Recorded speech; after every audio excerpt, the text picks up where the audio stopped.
আসসালামু আলাইকুম। আশা করি সবাই ভালো আছো। আমরাও ভালো আছি আলহামদুলিল্লাহ। আজকেও তোমাদের সাথে একটি ট্রাভেল ব্লগ শেয়ার করব। এটাও আমাদের ইউরোপ ট্যুরের একটি ব্লগ। তো আমরা গিয়েছিলাম ইটালির রোমে। আর এটা হচ্ছে রোমের একটা বিশাল রাজপ্রাসাদ। এটা হচ্ছে ভিত্তোরিও এমানিও মনুমেন্ট। এটা বিশাল বড়। তো জায়গাটা খুব সুন্দর আর ওয়েদারটাও সেদিন অনেক ভালো ছিল। আর এই যে ঝর্ণাটা দেখতে পাচ্ছ, ঝর্ণাটা ছিল সেই প্রাসাদের সাইডে। ঝর্ণাটা খুব সুন্দর, ঝর্ণার সাউন্ডটাও খুব সুন্দর।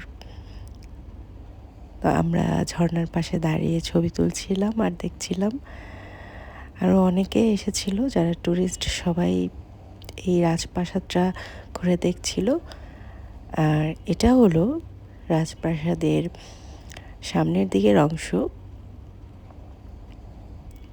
রাজপ্রাসাদটা বিশাল বড়।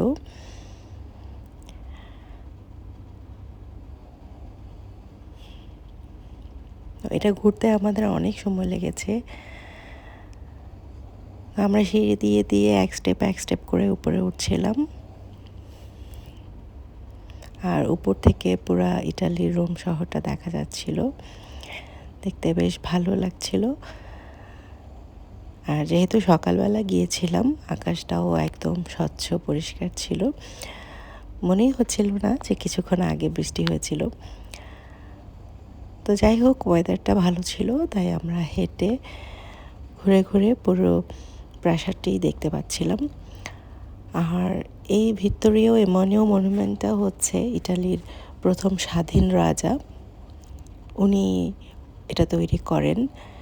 এটা 1885 সালে শুরু হয় এটার কাজ, আর 1935 সালে শেষ হয়। বেশ অনেক দিন লেগেছিল এটা তৈরি করতে। আর লাগবেই না বা কেন, এটা অনেক বড়। আর এর মধ্যে যে কারুকাজ করা, যে ইন্টেরিয়র করা, আর যে বিশাল বিশাল স্ট্রাকচার এখানে বসানো, এত বড় বড় মূর্তি, এগুলো বানাইতে সময় তো লাগারই কথা। তো যাই হোক, আমি খুবই অবাক হচ্ছিলাম দেখে। আর ভাবছিলাম যে কারা এটা বানাইছে, আল্লাহ এদেরকে অনেক ধৈর্য দিছে। যাই হোক, অনেক হাতি ঘোড়া ভাগ ভাল্লুক দিয়ে বানায় রাখছে। দেখতে তো সুন্দরই লাগতেছিল, কিন্তু কিভাবে বানাইছিল সেটাই ভাবতেছিলাম। যাই হোক, বানাইছে মনে হয় কোনোভাবে। আর এখানে একটা লেখা ছিল,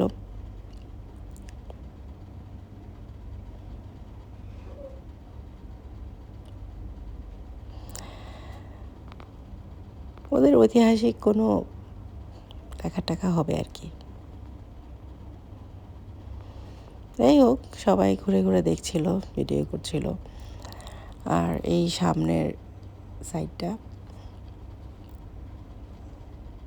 বেশ চমৎকার, বেশ চমৎকার। পুরা মার্বেল পাথর দিয়ে ওরা এটা করেছে। আর এই বেচারা দুটা লোকের জন্য আমার খুব দুঃখ হচ্ছিল যে এরা দিনরাত 24 ঘন্টা এখানে এইভাবে দাঁড়ায় থাকে, একদম স্ট্যাচুর মতো হয়ে।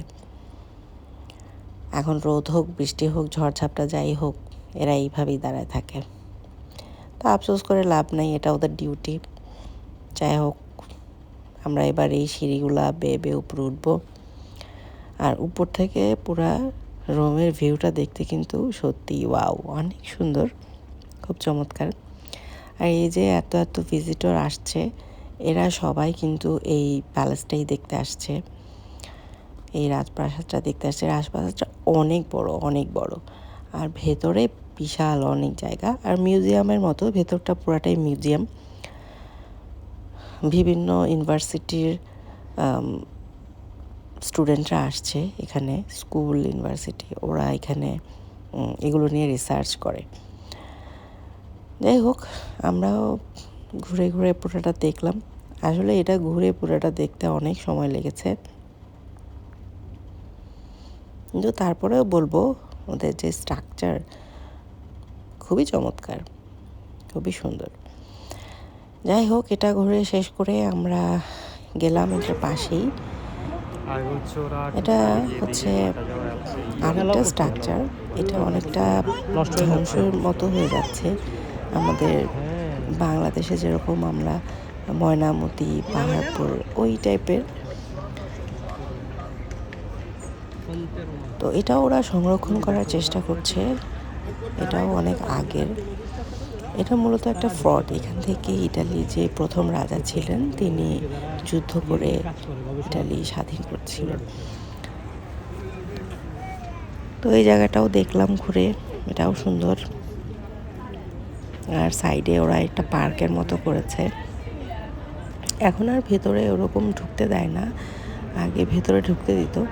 এখন ওরা সংস্কারের কাজ করছে বলে ভেতরে ঢোকা যায় না। আমরা বাহির থেকে দেখেছি আর সাইডে হাঁটাহাঁটি করেছি। অ্যান্ড দেন আমরা চলে গেলাম আরেকটা জায়গায়, সেটা হচ্ছে ট্রাভি ফাউন্টেন। আর এই যে আমরা সেই উপর থেকে পুরা রুমটা এক্সপ্লোর করছিলাম, যে রাজপ্রাসাদের উপর থেকে রুমটা দেখতে খুব সুন্দর লাগছিল।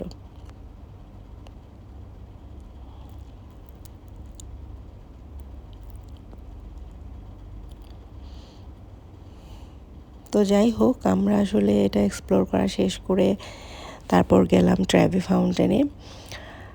কিছুটা হেঁটে তারপর যেতে হয়েছে। তারপর এই জায়গাটাও খুব সুন্দর, এই বিল্ডিংটাও অনেক সুন্দর, কিন্তু এখানে গিয়ে যে ফাউন্টেনটা দেখার কথা ছিল সেটা আমরা দেখতে পাইনি, কারণ এটার পানি সংস্কারের কাজ চলছে, সামনে কাজ করছে, যে জন্য পানিগুলা ছিল না। কিন্তু এটার মূলত সৌন্দর্যটাই ছিল যে সামনে পানিগুলা থাকবে, তো সেটা আর দেখা হলো না। তোমাদের কাছে কেমন লাগলো অবশ্যই জানাবে। তো ভালো থেকো সবাই।